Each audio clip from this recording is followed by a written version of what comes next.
ఒక వారం రోజుల క్రితం దాకా తెలుగుదేశం పార్టీ కృష్ణా జిల్లా పెనమలూరు టికెట్ ఎవరికిస్తుందన్న అంశం మీద రాష్ట్ర వ్యాప్తంగా ఆసక్తి నెలకొంది. పెనమలూరు నియోజకవర్గం సగానికి పైగా విజయవాడ సిటీ పరిధిలోనే ఉంటుంది. ఈ నియోజకవర్గంలో మాస్ కంటే క్లాస్ ఓటర్లే ఎక్కువ.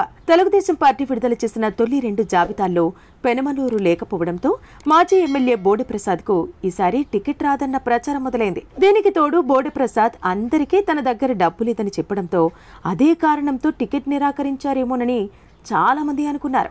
తెలుగుదేశం అధినేత చంద్రబాబు బోడెప్రసాద్ను పిలిపించి టికెట్ ఇవ్వడం లేదని కూడా చెప్పేశారు. దీంతో బోడెప్రసాద్ మనస్తాపానికి గురయ్యారు. వాస్తవానికి 2014 ఎన్నికల్లో బోడే కృష్ణా జిల్లాలోని అత్యధిక మెజారిటీతో గెలిచారు. ప్రజలకు అందుబాటులో ఉంటూ వాళ్ల సమస్యల పరిష్కారానికి కృషి చేశారు. అయితే 2019 ఎన్నికల్లో రాష్ట్ర వ్యాప్తంగా వీచిన ఒక్క ఛాన్స్ గాలిలో ఓడిపోయారు. ఓడిపోయినప్పటికీ ప్రజలతో కార్యకర్తలతో కలిసి తిరిగారు. ఎన్నికల్లో ఓడిన వెంటనే ఆయన ఒక బైక్ మీద నియోజకవర్గంలో ఇంటింటికి వెళ్లి ఎమ్మెల్యేగా తానేమైనా తప్పులు చేసి ఉంటే క్షమించాలని కోరారు. ప్రజల్లో బోడెప్రసాద్ మీద పెద్దగా వ్యతిరేకత కూడా లేకపోవడంతో ఈసారి కూడా ఆయనకి టికెట్ వస్తుందని అంతా అనుకున్నారు. అయితే అలా జరగలేదు.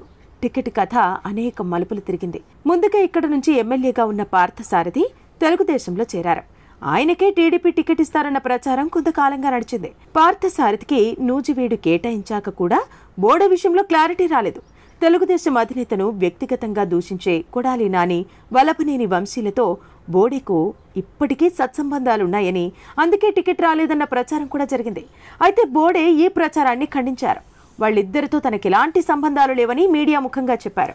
వాళ్లని కలిసింది కూడా లేదని, శుభకార్యాలకు కూడా వాళ్లొస్తున్నారని తెలిస్తే వెళ్లేవాడిని కాదని చెప్పారు.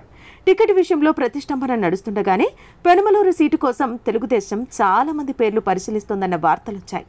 మైనారిటీ నేత బేగ్, మైలవరం మాజీ ఎమ్మెల్యే దేవినేని ఉమామహేశ్వరరావు, తెనాలి మాజీ ఎమ్మెల్యే ఆలపాటి రాజేంద్ర ప్రసాద్, వసంత కృష్ణ ప్రసాద్, దేవినేని తులజా భవానీల పేర్లు తెర మీదకు వచ్చాయి. ఐవీఆర్ఎస్ సర్వేల్లో వీళ్లందరికంటే బోడెప్రసాద్కే ఎక్కువ మంది ప్రజలు మద్దతు తెలిపారు. దీంతో అధిష్టానం మళ్లీ బోడెప్రసాద్ను పిలిపించింది.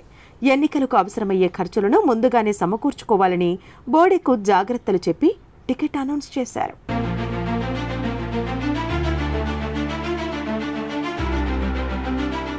Like, share and subscribe to Rajaniti channel.